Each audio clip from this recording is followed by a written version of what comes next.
Olá, tudo bem? Paz, tem uma palavra de Deus para compartilhar com você na reflexão de 5 de novembro, cuja leitura do dia em Atos 28 e Isaías 36 a 39. Deixa eu confirmar se é isso mesmo. Estou espantado que os dias estão diminuindo. É isso mesmo. Glória a Deus. Atos 28, capítulo 28, versículos 1 a 6. Acompanhe comigo, por favor, que nos diz a santa e poderosa palavra de Deus. E havendo escapado então, souberam que a ilha se chamava Malta, e os bárbaros usaram conosco de não pouca humanidade, porque, acendendo uma grande fogueira, nos recolheram a todos por causa da chuva que caía e por causa do frio. E havendo Paulo ajuntado uma quantidade de vides e pondo-as no fogo, uma víbora fugindo do calor lhe acometeu a mão, e os bárbaros, vendo-lhe a víbora pendurada na mão, diziam uns aos outros: certamente este homem é homicida, visto como escapando do mar, a justiça não o deixa viver. Mas sacudindo ele a víbora no fogo, não sofreu nenhum mal, e eles esperavam que viesse a inchar ou cair morto de repente. Mas tendo esperado já muito, e vendo que nenhum incômodo lhe sobrevinha, mudando de parecer, diziam que era um Deus. Nós chegamos ao último capítulo na meditação em Atos, e como nós temos visto, já falei aqui algumas reflexões. O livro de Atos, ele precisa ser, para nós, Atos dos Apóstolos, não um registro do jardim da infância da igreja, pelo contrário, mas nós conseguimos ver um registro histórico, como é que foi a igreja no início. Mas precisa ser um modelo de prática, de conduta para a igreja, tá? É o padrão que o Senhor estabeleceu para que isso se cumprisse, ok? Foi assim que o Senhor estabeleceu para cada um de nós enquanto de seus discípulos, para nós enquanto igreja do Senhor. E claramente nós vemos Paulo aqui, ele chegando ao sprint final da sua viagem a Roma, onde ele apelou para o Tribunal Superior de César, lembra? Em que ele havia sido acusado injustamente na ida a Jerusalém, o Espírito Santo o avisava de cidade em cidade, ou falando com ele, ou falando por meio de irmãos, mas meu entender, no contexto, por aquilo que os textos dizem, ele fez isso consciente, alertado pelo Senhor, mas em obediência para que ele testemunhasse tanto Jerusalém, mas também em Roma, ok? E aqui nesse trecho, passado o naufrágio, o anjo o anima, nós vemos esse trecho final da viagem. Agora, por quê? O que a leitura que nós fizemos tem a ver com o título da reflexão? Talvez você esteja se perguntando. Eu não sou especialista da área jurídica, não sou profissional ou estudante, pesquisador, comentarista, nada, tá? Contudo, eu apenas já em relação à justiça eu já participei como parte envolvida, seja como réu, né? Já contei essa história aqui, e também em processos que eu abri contra algumas empresas, algumas questões de consumo, né?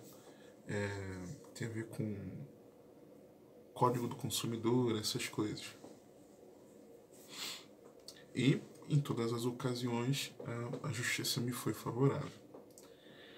Contudo,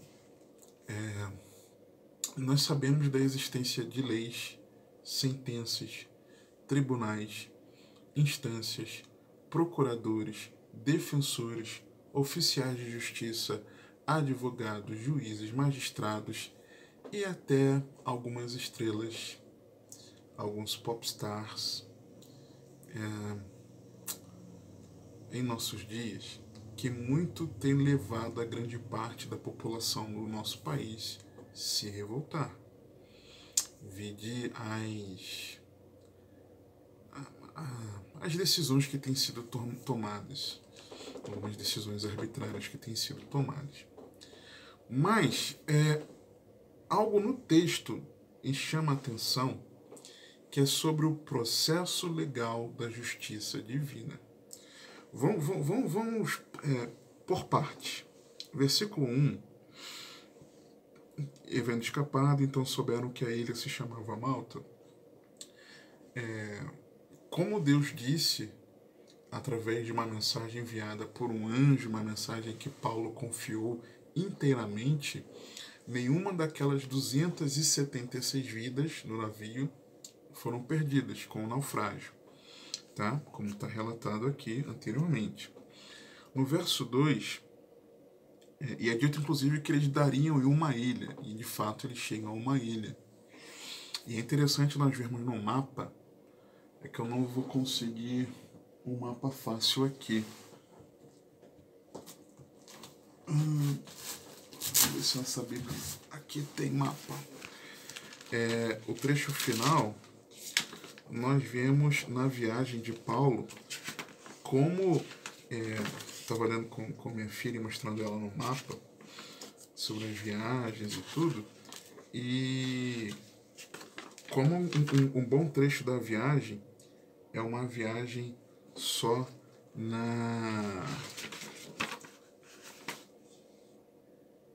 por mar, a parte ali que o navio fica perdido, como é que você tem um trecho grande de mar ali. Seria essa aqui, ó, viagem de Paulo a Roma. Não sei se dá para ver bem aqui, ó. A Malta tá aqui, ó. Então eles ficaram todo um trecho por um bom tempo aqui meio que às cegas, até naufragarem e chegarem a Malta, tá? Mas chegaram. Versículo 2. E os bárbaros usaram conosco de não pouca humanidade, porque acendendo uma grande fogueira, nos recolheram a todos por causa da chuva que caía e por causa do frio. O bárbaro aqui não é nesse conceito que nós temos, significa aquele que fala uma língua estrangeira, tá? Uma língua estrangeira, o estrangeiro. O termo grego traduzido como humanidade, aqui no versículo, é filantropia. Literalmente, filantropia. Do nosso filantropia em português, só que com PH, né? PH, ilantropia. E o tro, THRO. Palavra composta de filos, amor, e antropos, homem. Significa amor pela humanidade, hospitalidade e atos de generosidade, prontidão para ajudar, amizade humana, benevolência, preocupação com os outros. Em Tito, por exemplo, é usada para descrever benevolência de Deus em relação aos homens, mas quando apareceu a benignidade e amor de Deus, nosso Salvador, para com os homens, está lá em Tito 3:4. A filantropia, na nossa ótica, não salva, mas esse amor humano, né, esse amor ao próximo é obrigação para o salvo, tá? Não é um conceito cristão puramente, mas é algo humano, tá? Talvez algo próximo a isso, o nosso conceito de solidariedade, ok? talvez algo próximo a esse. Esses homens aqui foram solidários. Tá? Versículo 3. E havendo Paulo ajuntado uma quantidade de vide, e pondo-as no fogo, uma víbora, fugindo do calor, lhe acometeu a mão. Interessante isso, né? Ele ajuntou uma quantidade de cobras, e pondo-as no fogo, uma delas fugiu do calor e o picou.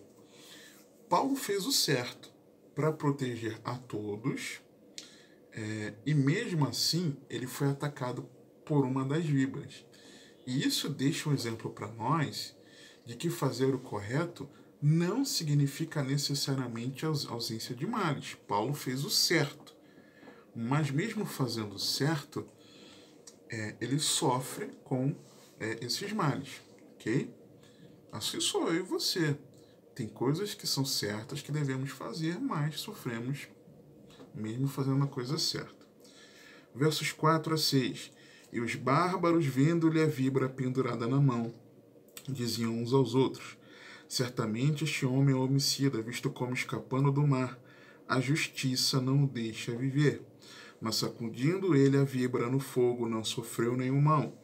E eles esperavam que viesse a inchar ou cair morto de repente, mas tendo esperado já muito, e vendo que nenhum incômodo lhe sobrevinha, mudando de parecer, diziam que era um Deus. Mudando de parecer. Primeiro parecer, ele é culpado, a justiça divina não deixa viver. Aí, ele não morreu, mudaram logo de parecer. O júri popular, né? O júri popular dos bárbaros ali da ilha de Malta, dos nativos, melhor dizendo, da ilha de Malta, o júri popular mudou de parecer. Tem um fato novo. Qual é o fato novo? Ele não morreu. Não, se ele não morreu, então vou mudar de parecer aqui. Ele não é culpado, pelo contrário, ele é um Deus. Interessante isso. E por que isso me chama a atenção? Porque uma das divindades pagãs era uma entidade que se chamava Justiça. E poderia até ser que esses nativos de Malta acreditassem que ela estava por trás disso. Poderia ser? Poderia. Tá? Contudo, o termo grego traduzido como justiça é dike, D-I-K-E, que tem alguns significados. Costume, uso, retidão. Costume ou uso. Um segundo, retidão ou justiça, como é traduzido aqui. Um terceiro é o processo judicial. Um quarto, audiência judicial, uma decisão judicial, especialmente numa sentença de condenação. Nós vamos ver isso mais à frente.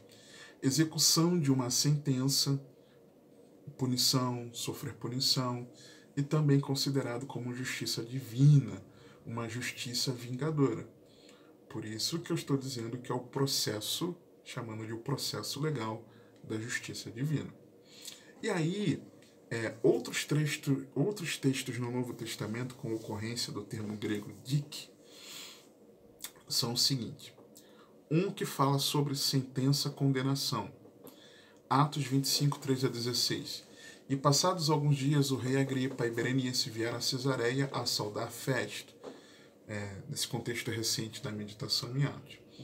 E como ali, Paulo já foi para Jerusalém, já estava já nesse caminho, indo para Roma.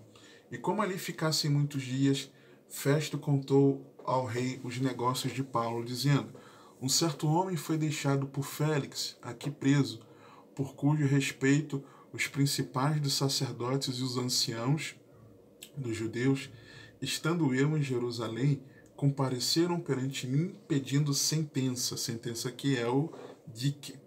Em algumas Bíblias, algumas versões é traduzido como condenação. Pedindo sentença contra ele, aos quais respondi não ser costume dos romanos entregar algum homem à morte, sem que o acusado tenha presentes os seus acusadores e possa defender-se da acusação. Tá? Está falando desse contexto aqui da viagem. Tá muito propício esse termo justiça divina no contexto de que Paulo estava numa viagem dentro de um processo legal, para que ele fosse julgado em Roma, onde ele fica preso. Aqui Atos 28 nos revela que ele fica preso numa prisão domiciliar. Versículo 16, ó. E logo que chegamos a Roma, o centurião entregou os presos ao capitão da guarda, mas Paulo se lhe permitiu morar por conta própria com o soldado que o guardava. E ele aproveita para pregar o evangelho, prega para a guarda pretoriana, a guarda de elite do imperador romano. Ele prega aos judeus que não criam, alguns não criam, alguns criam, a maioria não cria. E aí fala um pouco mais da prisão dele, ó. Deixa eu dizer aqui para você. Versículo 30. E Paulo ficou 2 anos inteiros na sua própria habitação que alugara e recebia todos quantos vinham vê-lo. Ou seja, quando está dito assim, e ficou 2 anos, está implícito que ele ficou os 2 anos e findos os 2 anos ele saiu. Ok? Essa é a leitura, uma interpretação correta do texto. E ali ele recebeu, por exemplo, Epáfras, tá? Esteve ali com Paulo e alguns outros irmãos. Dessa prisão, Paulo lhe escreve algumas das cartas, como é registrado carta a Filemon, carta aos Colossenses, né? Epáfras era o pastor da igreja em Colossos, e mais algumas cartas. Mas esse termo também é traduzido como castigo ou penalidade, segundo os Tessalonicenses, e aqui já muda o contexto. O primeiro texto, que é o contexto aqui de Atos, está falando eles pedindo uma sentença a Paulo para uma justiça humana. Atos 25, acabei de ler. Agora, em segundo os Tessalonicenses, fala do castigo, da penalidade, mas num contexto que você vai ver. Segundo os Tessalonicenses 1, 3 a 10. Sempre devemos, irmãos, dar graças a Deus por vós, como é justo, porque a vossa fé cresce muitíssimo e o amor de cada um de vós aumenta, de uns para com os outros, de maneira que nós mesmos nos gloriamos de vós nas igrejas de Deus, por causa da vossa paciência e fé, e em todas as vossas perseguições e aflições que suportais, prova clara do justo juízo de Deus, para que sejais havidos por dignos do reino de Deus, pelo qual também padeceis, se de fato é justo diante de Deus, que deem paga a tribulação aos que vos atribulam, e a vós que sois atribulados descanso conosco, quando se manifestar o Senhor Jesus desde o céu, com os anjos do seu poder, com labareda de fogo, tomando vingança dos que não conhecem a Deus e dos que não obedecem ao evangelho de nosso Senhor Jesus Cristo, os quais por castigo, termo dic, padecerão eterna perdição longe a face do Senhor e da glória do seu poder, quando vier para ser glorificado nos seus santos e para se fazer admirável naquele dia em todos os que creem, porquanto nosso testemunho foi crido entre vós. Ou seja, castigo, penalidade de Deus. De Deus. Judas, versos 5 a 7, traduzido como pena ou punição. Mas quero lembrar-vos, como a quem já uma vez soube disso, que havendo o Senhor salvo um povo, tirando-o da terra do Egito, destruiu depois os que não creram, e aos anjos que não guardaram o seu principado, mas deixaram a sua própria habitação, reservou na escuridão e em prisões eternas, até ao juízo daquele grande dia, assim como Sodoma e Gomorra e as cidades circunvizinhas, que havendo-se entregue à fornicação como aqueles, e indo após outra carne, foram postas, por exemplo, sofrendo a pena, em algumas versões como punição, que é o termo dic, do fogo eterno. Ou seja, 2 das 3 ocorrências do termo grego dic, traduzido aqui em Atos 28, verso 4, falando que a justiça não deixa viver, a percepção dos nativos da ilha de Malta, me mostram claramente, indicam claramente que o conceito de condenação e punição dentro de um processo legal na justiça divina. Me dá a entender isso. Que aqui, em Atos 28:4, eles não estavam meramente falando de uma entidade que tinha o nome justiça, mas eles tinham um conceito, tá? Eu entendo, assim, que aqueles nativos da Era de Malta, eles tinham um consenso, eles demonstravam ter um senso, um entendimento de que há um Criador que governa sobre todos e tem a prerrogativa de julgar, absolver ou condenar na prática da justiça divina. Para mim era disso que eles estavam falando. E esse testemunho que Deus deixou de si mesmo a toda a humanidade, nós vemos isso relatado em Romanos. Romanos 1:16-21.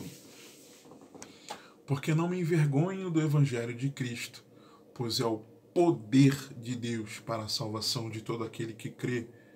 Eu não sei como é para você ler isso, que o Evangelho de Cristo é o poder de Deus para a salvação do que crê. Mas para mim soa como uma bomba atômica. Primeiro do judeu e também do grego, porque nele se descobre a justiça de Deus de fé em fé, como está escrito, mas o justo viverá pela fé, porque do céu se manifesta a ira de Deus sobre toda a impiedade e injustiça dos homens que detêm a verdade e injustiça. Porque o de Deus se pode conhecer, nele se manifesta, porque Deus lhe manifestou. Porque as suas coisas invisíveis, desde a criação do mundo, tanto o seu eterno poder como a sua divindade, se entendem e claramente se veem pelas coisas que estão criadas, para que eles fiquem inexcusáveis, sem desculpa, porquanto, tendo conhecido a Deus, não o glorificaram como Deus, nem lhe deram graças, antes em seus discursos se desvaneceram e o seu coração insensato se obscureceu. Então, todos, em toda a terra, têm o senso de uma justiça divina de um Criador. Todos têm.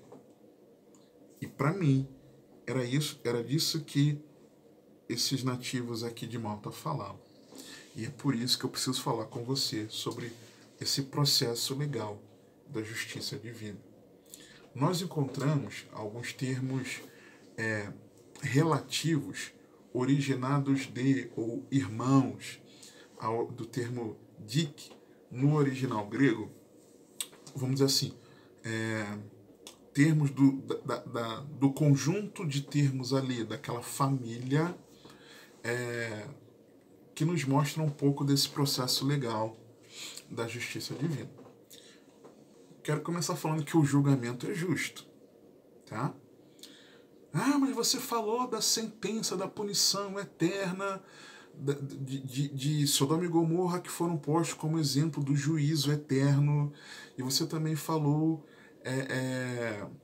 da punição, da condenação eterna, de para sempre estar longe da glória de Deus a partir da vinda de Cristo.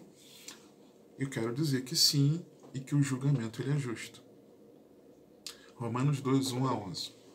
Portanto, és inexcusável quando julgas ao homem, quem quer que sejas, porque te condenas a ti mesmo naquilo em que julgas a outro, pois tu que julgas fazes o mesmo. E bem sabemos que o juízo de Deus é segundo a verdade sobre os que tais coisas fazem. E tu, ó homem, que julgas os que fazem tais coisas, cuidas que, fazendo-as tu, escaparás ao juízo de Deus? Ou desprezas tu as riquezas da sua benignidade, paciência, longanimidade, ignorando que a benignidade de Deus te leva ao arrependimento? Mas, segundo a tua dureza e teu coração impenitente, entesouras ira para ti no dia da ira e da manifestação do juízo.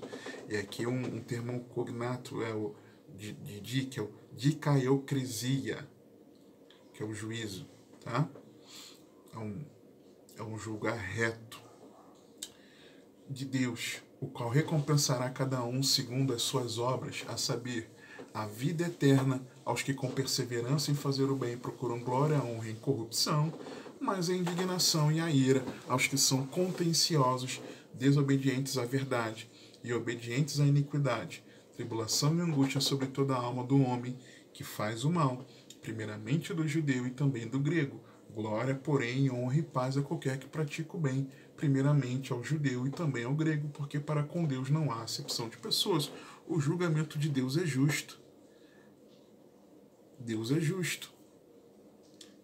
Ele estabelece os critérios, ele estabelece as condições, e mediante isso, aquilo que somos, fazemos, ele sabe de toda a verdade. E possibilita um justo juízo a todos, porque para com Deus não há acepção de pessoas. E por aí a gente já começa a ver que Deus não destinou,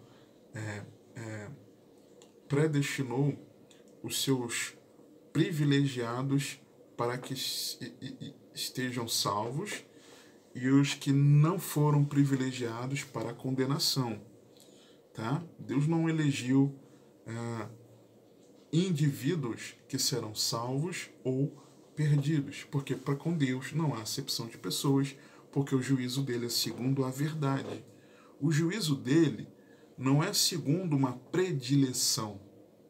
O juízo dele é segundo a verdade.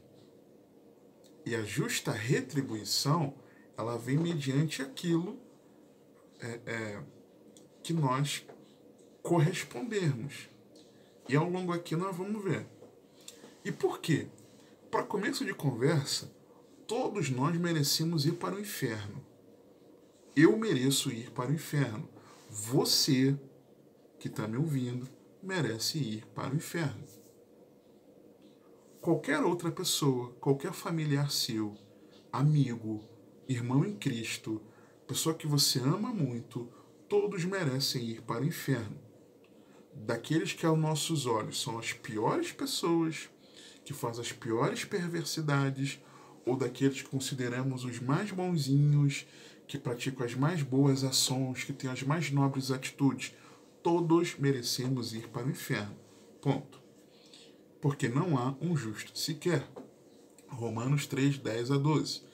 Como está escrito, não há um justo, justo dikaios, outro termo cognato, de dik, nenhum sequer.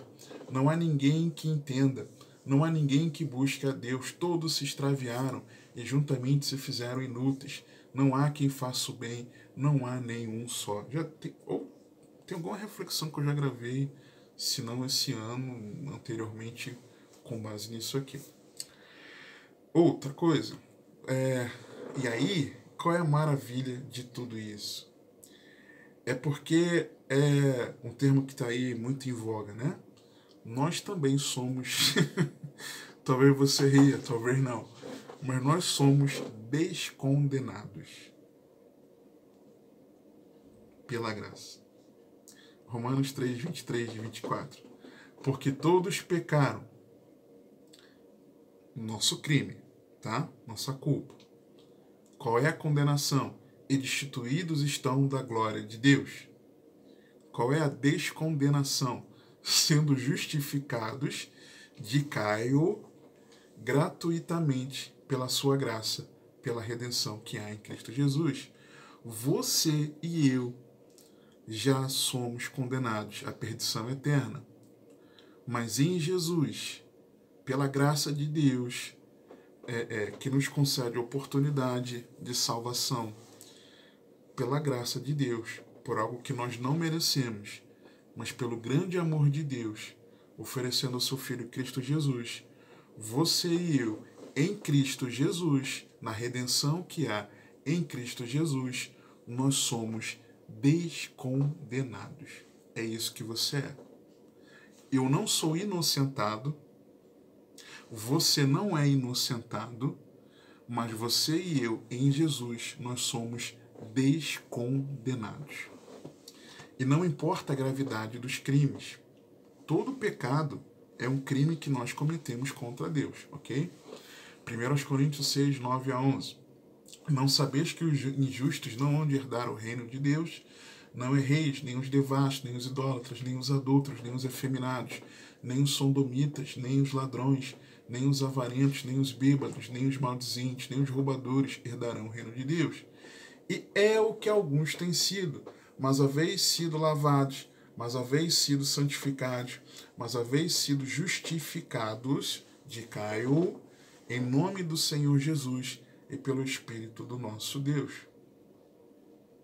Não importa qual seja o pecado, não importa a gravidade do que você fez, não importa a gravidade do que eu fiz, mas em Jesus, nós somos justificados. Em Jesus nós somos tornados sem culpa pelo pecado. Em Jesus nós somos descondenados. Porque nós merecemos? Não, mas pela graça de Deus. E por que isso? Por que eu usei a expressão descondenados e não absolvidos? Porque a culpa ela existe, a culpa ela é real e ela precisava ser punida. E alguém sofreu a punição. Os nossos crimes foram punidos no justo. 1 Pedro 3,18. Porque também Cristo padeceu uma vez pelos pecados, o justo de Caios pelos injustos, você e eu injustos, para levar-nos a Deus, mortificado na verdade e na carne, mas vivificado pelo Espírito. Ele padeceu pelos nossos pecados, sendo justo. Nossos crimes foram punidos no justo Jesus.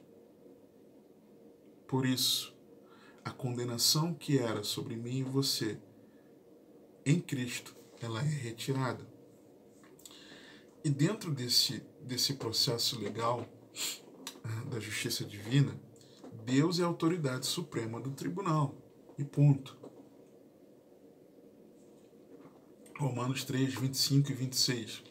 Ao qual Deus propôs para a propiciação pela fé no seu sangue, para demonstrar a sua justiça, pela remissão dos pecados dantes cometidos sob a paciência de Deus, para a demonstração da sua justiça neste tempo presente, para que ele seja justo de Caios e justificador de Caio, daquele que tem fé em Jesus. As bases legais, elas foram satisfeitas. Romanos 4, 23 a 25. Ora, não só por causa dele está escrito que ele fosse tomado em conta, mas também por nós a quem será tomado em conta, os que cremos naquele que dentre os mortos ressuscitou a Jesus nosso Senhor, o qual por nossos pecados foi entregue e ressuscitou para a nossa justificação, dikaioses, a justificação. As bases legais foram satisfeitas porque, quando Jesus ressuscitou, é a prova de que o Pai não encontrou culpa alguma em Jesus e que aquilo que ele fez, entregando-se numa morte de cruz, tornando-se maldito em nosso lugar, recebendo sobre si os nossos pecados, o Pai disse ao ressuscitar: Filho, levanta porque você é justo. Mas por ele ter levantado, isso significa que o sacrifício foi aceito por ele, que a justiça de Deus foi satisfeita, porque na cruz, em Jesus, o meu pecado foi punido, o seu pecado foi punido, e as bases legais da justiça divina foram plenamente satisfeitas. Esse é um ato legal previsto na Constituição Divina. Está na lei, está na Constituição Divina.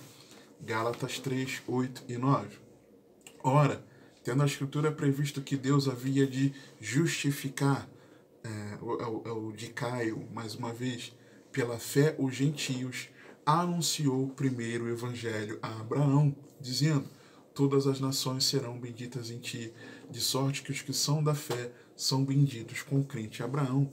Desde Gênesis, está na lei. na lei da Constituição Divina, não na lei de Moisés, tá? Lei dentro do processo legal, na Constituição Divina, na palavra, está nas Escrituras. E tem uma jurisprudência. Interessante isso. Por quê? A jurisprudência pode ser também entendida como uma doutrina, no contexto jurídico, né? Claro, resultante de várias e reiteradas decisões proferidas por tribunais superiores sobre determinada matéria. E não é o que acontece. Romanos 5, 12 a 19. Portanto, como por um homem entrou o pecado no mundo, e pelo pecado a morte, assim também a morte passou a todos os homens. Por isso que todos pecaram, porque até a lei estava o pecado no mundo, mas o pecado não é imputado não havendo lei. No entanto, a morte reinou desde Adão até Moisés, até sobre aqueles que não tinham pecado, à semelhança da transgressão de Adão, o qual é a figura daquele que havia de vir. Mas não é assim o dom gratuito como ofensa, porque se pela ofensa de um morreram muitos, o pecado entrou por Adão, ok?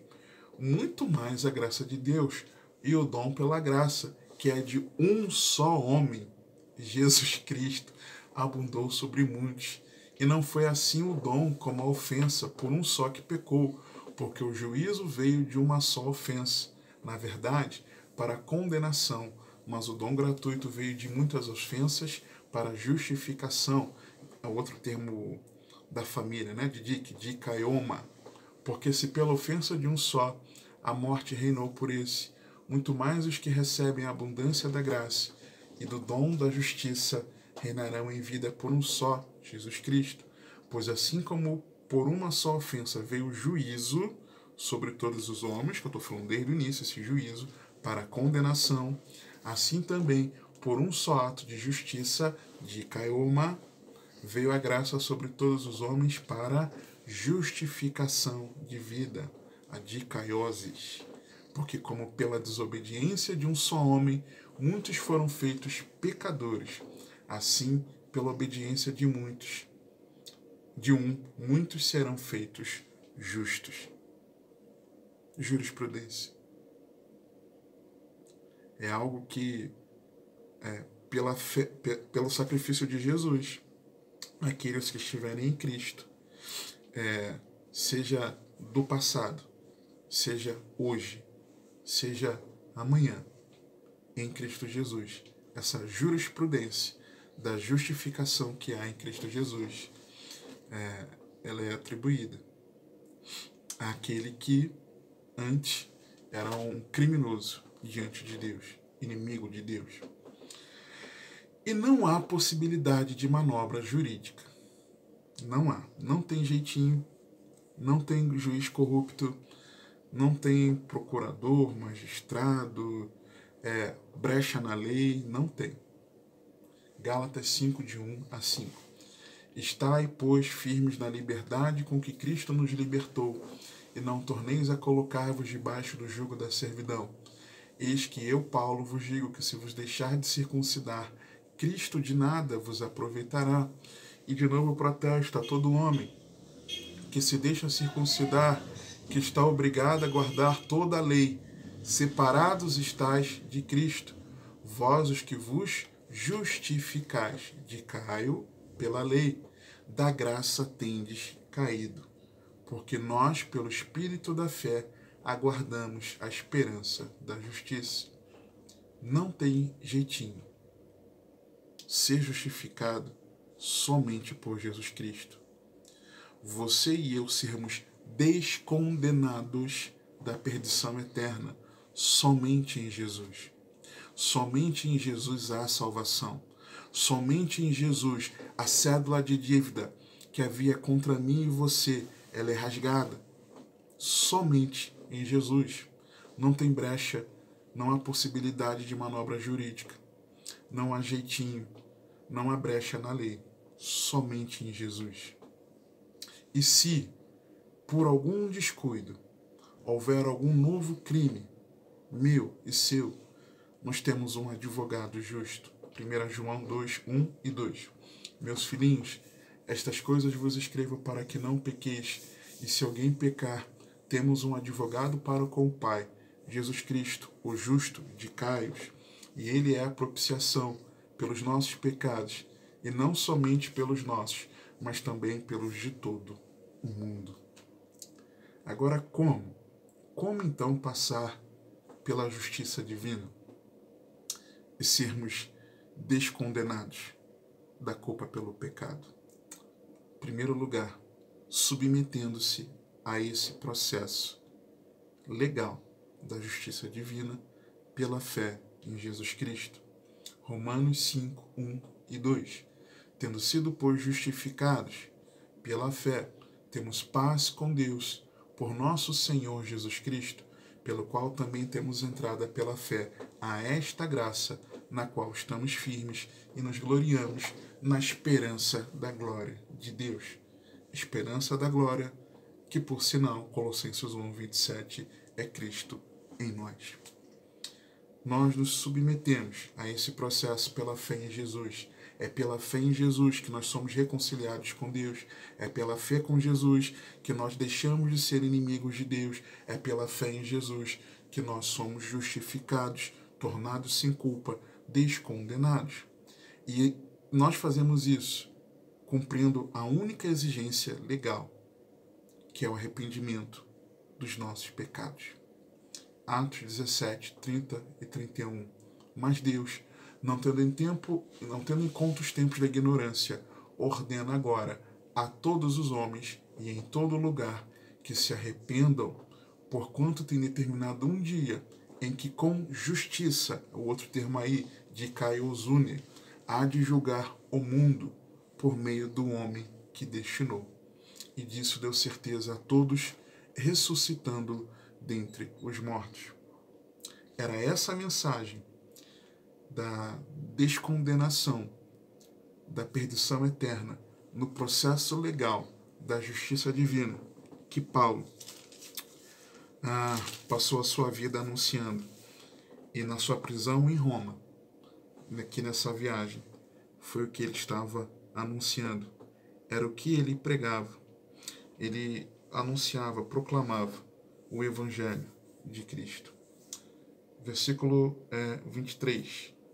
E havendo-lhe eles assinalado um dia, muitos foram ter com ele a pousada, aos quais declarava com bom testemunho o reino de Deus, e procurava persuadi-los à fé em Jesus, tanto pela lei de Moisés, como pelos profetas, desde a manhã até a tarde. E alguns criam no que se dizia, mas outros não criam. Paulo cumpriu a missão dele.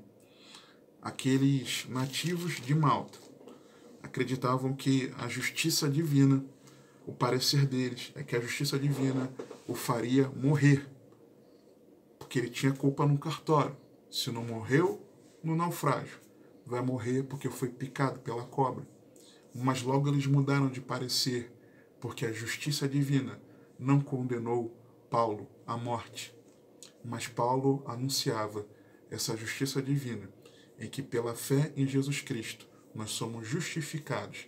A condenação que nós tínhamos, a perdição eterna, ela é retirada de nós. Nós somos então descondenados do lago de fogo e enxofre, mas nós temos vida eterna em Jesus.